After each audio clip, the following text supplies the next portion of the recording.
Hello student, आज इस video में हम लोग क्लास 8 का पार्ट 7 यानी कि दहन और ज्वाला को हम लोग पढ़ेंगे। ठीक है, इससे पहले का चैप्टर वगैरह ऑलरेडी चैनल पे डाल दिया गया, उसका प्लेलिस्ट भी आपको मिल जाएगा। ठीक है, वहाँ से जाके सारे वीडियोस को आप देख सकते हैं। ठीक है, अभी हम लोग क्या पढ़ने जा रहे हैं, दहन और ज्वाला। इसी के इंग्लिश में हम लोग क्या बोलते हैं, कंबसन एंड फ्लेम क्या होता है। ठीक है, तो इस चैप्टर को हम लोग एक वीडियो में कंप्लीट करने का प्रयास करेंगे। तो सबसे पहला क्वेश्चन उठता है कि दहन क्या है। आप अपने आसपास बहुत सी चीज़ जलते हुए देखे होंगे। ठीक है, हम लोग बहुत सारी चीज़ देखते हैं जो कि जल रहा है। आप अपने घर पर कौन कौन सी वस्तुओं को जलाते हुए देखा है। तो हम लोग घर में क्या क्या जलते हुए देखे हैं बताइए, वो सब बताना है ना। क्या क्या देखे होंगे, पेपर देखे होंगे, कपड़ा देखे होंगे, बहुत सारी चीज़ जलाते हैं ना। उसमें से जो भी चीज़ हम लोग देखें उसको बताना है। हम लोग एक क्रियाकलाप करेंगे। क्रियाकलाप 1, माचिस की तिलियाँ, कागज, पत्थर का टुकड़ा, तेल, लोहे की कील, शीशा, तेल, लकड़ी का टुकड़ा इकट्ठा करेंगे। ठीक है, अब इन्हें एक एक करके जलाएंगे। ठीक है, तो जलने के बाद इसमें निम्न सारणी को अंकित की गई है, नीचे सारणी दिए गए, उसको भरेंगे। ठीक है, यदि जलता है तो दहनशील कॉलम में उसको रखेंगे। ठीक है, जो जलेगा उसको दहनशील कॉलम में रखेगा, जो नहीं जलेगा उसको अदहनशील कॉलम में रखेंगे। तो पहला चीज़ हम लोग पास में क्या है, लकड़ी। तो लकड़ी को अगर हम लोग चेक करेंगे कि ये जलेगा कि नहीं जलेगा, तो हम लोग जानते हैं कि लकड़ी जलनशील होता है, दहनशील होता है, जलेगा। माचिस की तीली आग लगेगा, लोहे का कील नहीं जलेगा। ठीक है, तो इसको अदहनशील में रखेंगे। कांच नहीं जलेगा, तेल जलता है। इस तरीके से हम लोग एक कॉलम को भर लिए। ठीक है, अब जो जलने वाला है उसको हम लोग क्या कहते हैं, उसका डिफिनेशन मिल गया। ऐसे वस्तु जो जलता हो, आग लग जाता हो, उसको हम लोग बोलेंगे दहनशील वस्तु।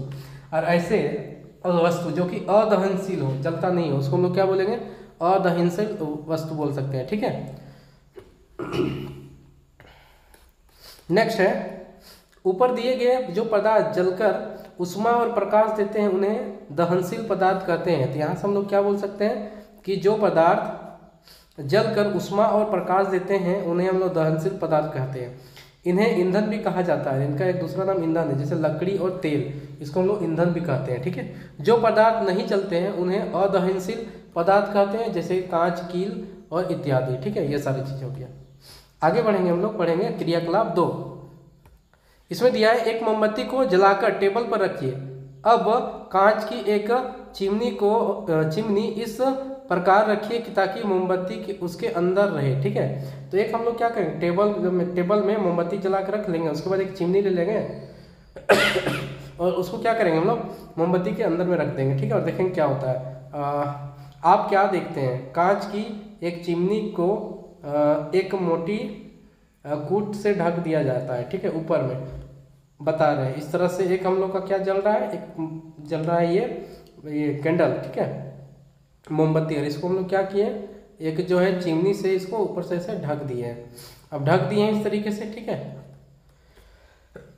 अब ऊपर में क्या करेंगे, ऊपर में किसी चीज़ से ऐसे कवर कर देंगे। ठीक है, ऊपर में, ताकि कि हवा अंदर ना जा पाए, इसलिए। ठीक है, अब देखेंगे अब क्या होगा, क्या मोमबत्ती जल रहा है अभी भी या फिर भूत गया।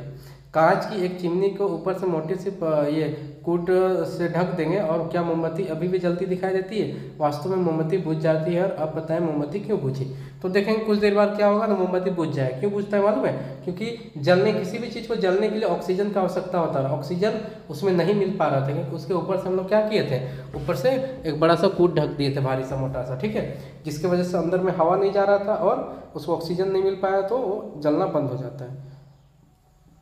इसको और बेहतर तरीके से समझने के लिए हम लोग एक क्रियाकलाप और कर लेते हैं। क्रियाकलाप 3, कागज का 2 कप तैयार कर लीजिए। एक कप में थोड़ा सा जल डालिए और दोनों कप को अलग अलग मोमबत्ती द्वारा गर्म करेंगे। ठीक है, दोनों ही कप को क्या करेंगे, एक कप में थोड़ा सा जल डाल देंगे और एक कप खाली रहेगा। दोनों को जलाने का प्रयास करना है। तो क्या होगा, आप बताइए क्या हो सकता है। क्या दोनों कप जल जाएगा या फिर दोनों में से कोई एक कप जलेगा।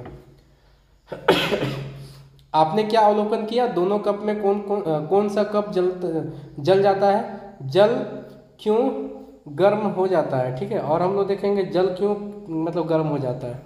तो जब हम लोग देखेंगे ना, जिसमें पानी है, पानी वाला जो कप है वो नहीं जलेगा, लेकिन जो बिना पानी वाला कप है ना वो जल जाता है। ऐसा क्यों होता है, पानी में उष्मा चालन विधि द्वारा पहुँचता है, जिसके कारण वह गर्म हो जाता है। तो वो पानी जिसमें हम गर्म कर रहे थे, ठीक है, पेपर तो नहीं जला लेकिन पानी गर्म हो जाता है। जल वाला कप नहीं जलता है क्योंकि उसका ताप ज्वलन ताप तक नहीं पहुंच पाता है। यानी कि क्या है कि हर एक वस्तु को जलने के लिए एक अपना न्यूनतम ताप निर्धारित है। ठीक है, उस ताप पर वो जलेगा। जब तक वो उतना गर्म नहीं होगा, ठीक है, उस टेम्परेचर तक, तब तक क्या होगा, वो जलेगा नहीं।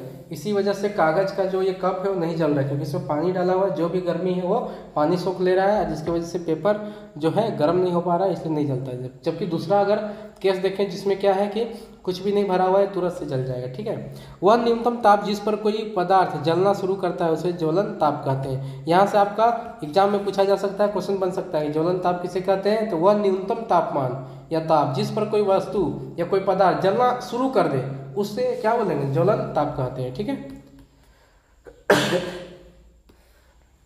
वह रासायनिक प्रक्रिया जिसमें पदार्थ वायु से क्या लेता है, ऑक्सीजन से अभिक्रिया कर ऊष्मा और प्रकाश देता है, उसे दहन कहते हैं। तो लिखने के लिए आएगा दहन से आप क्या समझते हैं, तो ये वाला लाइन हम लोग लिखेंगे कि वह रासायनिक प्रक्रम जिसमें पदार्थ वायु से क्या लेता है, ऑक्सीजन से अभिक्रिया करके ऊष्मा देती है, गर्मी, और प्रकाश देती है, उसी को हम लोग क्या बोलते हैं, दहन बोलते हैं, ठीक है। तो इसको भी आपको याद कर लेना है, ठीक है।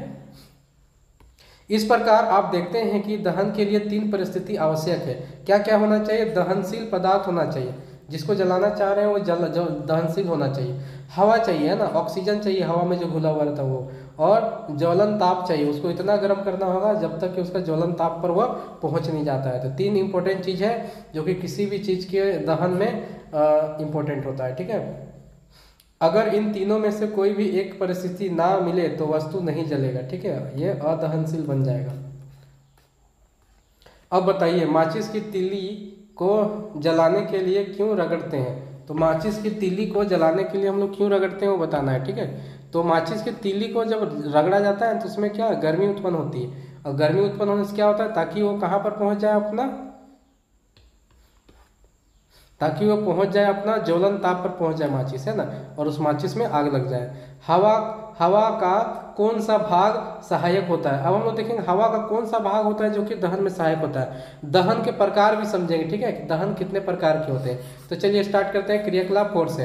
कागज, सूखा पत्ता, केरोसिन का तेल, लकड़ी, पेट्रोल को माचिस से आग लगा कर देखना है, ठीक है। सभी को बारी बारी आग लगाएंगे। क्या सभी पदार्थों के जलने का समय एक ही होता है, क्या सब एक ही साथ जलता है, या कोई जल्दी जल जाता है, या कोई लेट से जलता है, या कुछ टाइम लेके जलता है ना, वो सारा चीज़ हम लोग समझेंगे इसमें। तो आप देखते हैं कि कुछ पदार्थों में जल्द आग लग जाता है तथा कुछ में देर से लगता है, ठीक है। जिस पदार्थ में जल्दी आग लग जाती है उसका ज्वलन ताप कम होता है, और तथा इसमें देर से आग लगती है उसका ज्वलन ताप अधिक होता है। जिसमें जल्दी आग पकड़ ले रहा है उसका ज्वलन ताप कम होता है, ठीक है। जिसमें लेट से आग पकड़ रहा हो क्या, उसका ज्वलन ताप कम होता है, सॉरी उसमें ज़्यादा होता है, इसमें लेट से आग लग रहा है, ठीक है। और किसी वस्तु को जलने के लिए वायु आवश्यक होता है। तो पहला चीज़ तो जलन ताप मिल गया, उसके बाद उसको आयु चाहिए, है ना, वायु चाहिए, वायु मतलब हवा चाहिए। हवा में जो होता है ना, वायु की अनुपस्थिति में कोई भी पदार्थ नहीं जलेगा। जैसे एग्जाम्पल हम लोग ऊपर में देखे थे कैंडल और एक चिमनी का, जिसमें चिमनी के ऊपर में हम लोग एक कूट रख दिए थे भारी सा, तो हवा नहीं जाने के कारण, ऑक्सीजन ना मिलने के कारण क्या हो गया था, वो बुझ गया था। तो यही कारण है। झारखंड के सारण जंगल में कुछ इस तरह का आग लग गया था, ठीक है, उसका एक पिक्चर है। पता कीजिए सूर्य भी ऊष्मा और प्रकाश देता है तो क्या वहाँ भी दहन होता है, गर्मी के दिनों में जंगल में आग कैसे लग जाता है, ये दोनों क्वेश्चन का आंसर हम लोग खोजेंगे, ठीक है। श्वसन भी एक दहन प्रक्रिया है। श्वसन में क्या है, एक दहन प्रक्रिया है जिसमें शरीर के ताप पर भोजन सांसों के द्वारा ली गई ऑक्सीजन से अभिक्रिया करके ऊर्जा बनाती है, ठीक है। तो भोजन और ऑक्सीजन मिलकर क्या कार्बोहाइड्रेट, जल और ऊर्जा बनाता है, ये भी आपको याद रखना चाहिए। आगे देखा जाए, आपने पर्व त्यौहार में पटाखा भी जलाया होगा। पटाखा जलने और लकड़ी के जलने में आपने क्या अंतर देखा कि पटाखा तुरंत जल जाता है, सच में आवाज़ भी आता है, लेकिन लकड़ी जलता है, आवाज़ नहीं आता है, ठीक है। हम यह कह सकते हैं कि पदार्थ के तेजी से जलने की तीव्र दहन कहलाता है, जैसा कि गैस का दहन है। जो पदार्थ अचानक गर्मी और गर्म रोशनी और आवाज़ के साथ में जलता है उसे विस्फोट कहा जाता है, ठीक है। जिसको हम लोग क्या बोलेंगे, विस्फोट बोलेंगे। जैसे पटाखे का दहन एक कैसा उदाहरण है, ये विस्फोट दहन का एक उदाहरण है, ठीक है। कुछ पदार्थ स्वयं बिना किसी ताप के कमरे के ताप पर तेजी से जलते हैं और इस प्रकार के दहन को स्वतः ही दहन कहते हैं। जैसा कि फास्फोरस का दहन होता है ना, खुद ब खुद उसमें आग लग जाएगा, ठीक है। ऐसा केमिकल है कि उसमें क्या लग जाता है, खुद ब खुद आग लग जाता है।